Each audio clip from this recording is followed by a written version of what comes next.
Today we're talking about the causes of binge eating disorder, and I'm also going to share with you the number one thing which I found helped me get it under control.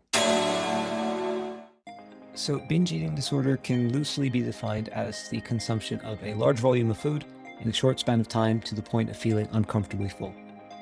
Within that, there's a huge amount of room for interpretation because large volume of food will be different for different people, short span of time will be different for everyone, and uncomfortably full will also be different for everyone. It's also possible to eat like that and it not necessarily be a disordered eating pattern, it just be something that you planned. I'm not qualified to explain the psychological or neurological conditions in the brain which trigger a binge or which cause binge eating disorder.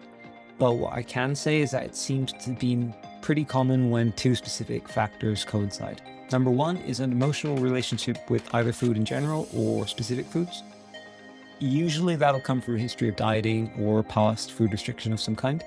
Not always, but that seems to be a pretty common trend. And number two, going through a period of stress or some kind of emotional trauma. Now, because of that emotional relationship with food, it can become a source of comfort when you are going through that period of stress. It can just help you deal with the emotions a little bit better in the moment. But then what sometimes happens is that behavior pattern of eating for comfort when you're stressed gets ingrained in the mind, and that's something that gets carried forward even if that cause of that initial stress is past, because your brain starts to get wired to think, okay, some kind of emotional distress, need some comfort, let's go for food. So food becomes a coping mechanism, and that can gradually lead you down the road to binge eating disorder. So here's what happened with me. I grew up obese, and then I have now dieted down to what's a much healthier weight for me. In that period of dieting, I tried several diets, and it led to different emotional relationships with different foods. All of that is a topic for another time. But throughout that, I used to have cheat days or used to have regular days where if I was less than perfect on my plan, I would just kind of throw it all out the window and have whatever I want, which is basically a binge anyways. But at that time, there was no sort of emotional link to it. So I could basically have that binge one day and then literally get back on track the next day, almost without missing a beat. So while I didn't develop binge eating disorder at that point, what happened was there was this pattern of binging in my history and also that period of food restriction. So for me, when it really became an issue was when I started a new job in the middle of the pandemic, and I was working directly with the CEO, who was probably one of the most unpleasant people you could ever hope to work with.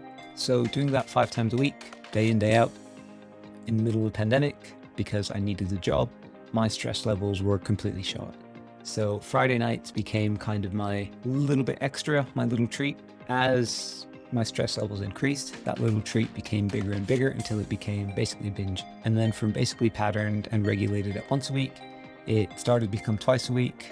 And then it kind of got to three times a week and maybe sometimes 4 times a week. So I left that job after about 3 or 4 months, but then I was also in the position where I was looking for work again. We were still in a pandemic. In fact, I'm in the UK and we went into the 2nd and 3rd lockdowns around this time, and I was feeling completely lost. So while my immediate stress levels were down because I wasn't dealing with the CEO day in, day out, my general stress levels were still pretty high. So while I wasn't binging as much, it was still happening. Fast forward a few months from then, I'm in a new job, which I absolutely love, and my binge eating is completely under control. And like I said, the number one thing which helped me get it under control, I wanted to share that. For me, it was finding something that gave me a lot more enjoyment and a lot more fulfillment than the comfort I got from any binge. In my case, it was running.